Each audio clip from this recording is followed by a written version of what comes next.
Hello and welcome. This is Michelle Taylor. I'm a transformational leadership coach and psychologist, and this is my first little workshop or webinar, masterclass, whatever you want to call it, on making money being you. So today we're going to be talking about authenticity. So authenticity is so important when we're thinking about making money being you. One of the things that drives, especially purpose-driven spiritual entrepreneurs, is they want to marry both making money and being able to support themselves and having a successful business with growing and being them and expressing themselves in an authentic, real way. That's one of their like core values, and it's certainly one of my core values. So let's just talk about what authenticity is. And I want to explore, does this get in the way of business? And is authenticity good for your business? So let's take a little bit of a dive in that. So authenticity is definitely great for business. It's the cornerstone of building trust and transparency with your clients and your consumers. They can feel it. They can feel if you're not being real, and they'll gravitate towards you if they feel that you're being genuine. And that's what we want. We don't want you to overdo things, just be really seated and feeling very comfortable in yourself is what's going to give them trust. Another thing that gives trust, in the old days, they used to shake hands. They would shake hands and like, you're nothing to see here. Um, I've got, you don't need to defend yourself. And I think when you're being real and when you're really, and I would probably say if you're really comfortable with yourself, so they're two different things, really, you aren't hiding anything. But if you're stressed, they'll feel like you're hiding something. And why they can pick that up is we all have these things called mirror neurons. So mirror neurons are there to help us show other people's feelings and help other people. So let's take me for an example. If I watch a movie, it feels like if someone's getting punched or on the screen or kicked, it feels like it's happening to me. That's because my mirror neurons are allowing me to think and feel what another person is doing. So we learned about this from monkeys. So poor old monkeys. Poor old monkeys. Psychologists have a lot to answer for. We put these electrodes in their brain, and what we did, we gave the poor old monkey a banana. So he ate the banana, and then we go, oh yes, that neural network equals um, eating a banana. But then what happened is we brought his mate into the experiment, and we gave his mate, another monkey, a banana. And then we measured what was happening in the monkey's brain, and the same neurons, the neural network, the pattern lit up in the monkey's brain. So that, and they started calling them mirror neurons. And so people can pick up like subtle things inside you if you're not like 100% who you are and if you're hiding something. But small businesses have a really unique advantage when you think of being authentic that big businesses don't have. And this is great news for us small businesses and entrepreneurs, is we can share parts of ourselves with our audience. So we can share our values, we can share our stories and our personalities, which is really cool. And then what happens is the consumer, your clients, they get an emotional attachment to you, emotional connection, and that's what we want to happen. Um, we want them to deeply feel that you are their person, that you have gone through what they've gone through. And isn't that what the origin stories are all about? Um, and when you think about origin stories, maybe I'll just have a moment to have an emotional connection with you now. Is, excuse me, I'll have a little sip of water. So, why am I a psychologist who's done lots of corporate training, who has done well-being and leadership programs throughout my state? I've spoken on stages nationally. Why am I making a program now about called Making Money Being You? So the reason is last year my business took a bit of a downhill went and I lost my mojo big time. And I started to even question with my old programs, do I really want to do that anymore? So what happened is the government changed the procurement laws and I was left out in the cold.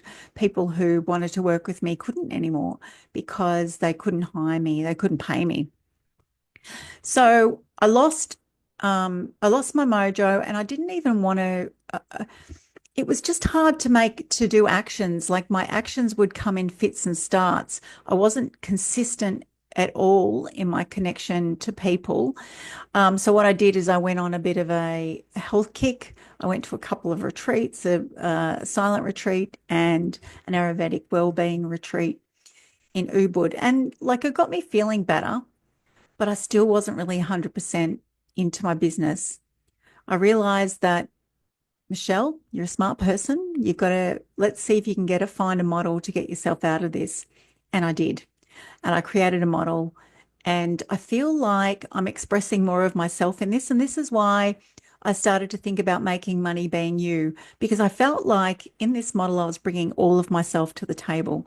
In my leadership programs and in my coaching, I only bring part of myself. Like I only bring, and I actually thought it was okay at the time, but I don't bring my spiritual self, my love of energy work into the discussion. Like I would talk about science and relatedness and heart-centered leadership.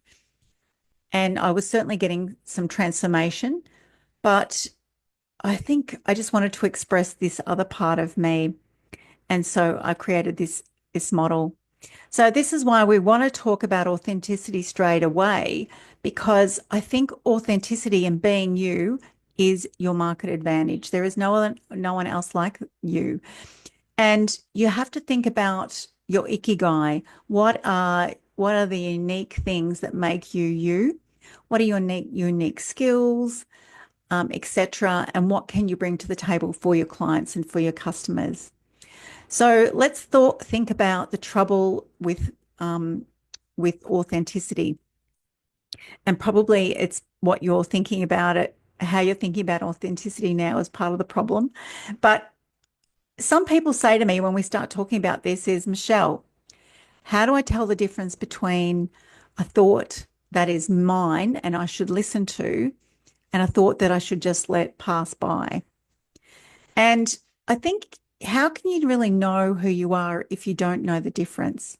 You sit in confusion. Another question that people say to me is when I ask them what they want, they actually don't know. They say, I don't know what I want. And if you want the universe to provide for you, and if you want to be really clear with your clients, you do have to know what you want. You have to have one master in your mind to take you into one direction. Because I remember when I was lost my mojo, I felt like I had all these different wheels going in different directions. I even connected to my cells, and even my cells were a little bit confused, like, where do I go? Where do I go? Where do I go? And if you're not clear, how can your people be clear? So getting really clear, getting a clear direction is so important, and it's very in line with being authentic, but it's also in line with taking your power back. Other things people say to me is, I'm stressed. Is that who I am? Or I have anxiety. Is that who I am? And then I have to say to them, no, it's not who you are. It's only a part of who you are. And that comes with this over-identification with a sensation or a feeling in your body. And it comes back to, again, not really being clear on who you are. So if you don't know who you are and you think that you're operating from the personality, that can be very confusing. Because one time you're really excited about reaching out to clients, and the other time You just don't feel like it. You don't feel like getting on camera. You can't be bothered making a post. Sometimes you're really excited about your business and sometimes you're not. So there's all this inconsistency and confusion inside you, and this can stop you being yourself. So let's just do a little exercise right now. So I want you to connect to your senses. So the senses, like in the outside world, are your eyeballs, your ears, your touch, your skin, taste. But inside, there's things called proprioceptors, which recognize how your body is situated and what position your body's in. But there's also senses that pick up, like, is there a heaviness? Is there tingling? Things like that. Is there butterflies? I mean, you know those sorts of senses now that I'm talking about. And so now I want you to connect to these sorts of senses, and to connect to the everyday feeling of you. So what do you feel like? There might be a tinge of anxiety. There might be a little bit of parts of you that are feeling blank, like you can't feel half of your body. And that's normal if you're not used to sensing things. But you have an everyday vibration. You've got an everyday conglomeration or group of sensations that give you the sense of being you. It's like an average of all the senses, so that you are used to, like when you wake up in the morning, that you know that it feels like you. But I want to challenge you because I actually don't think that's you. So let me tell you a story. A friend of mine, she was becoming a masseuse, and this was many years ago. And she offered me a free massage. And I was, a young mum. I had three, kids running around. I jumped at the chance. And I didn't realize how stressed I was until I got off that massage table. I got up and I just felt like light was pouring out of every cell. I don't know if you've ever felt like that, but all of a sudden, I remember turning to her and saying, "Oh my God, I feel like me again."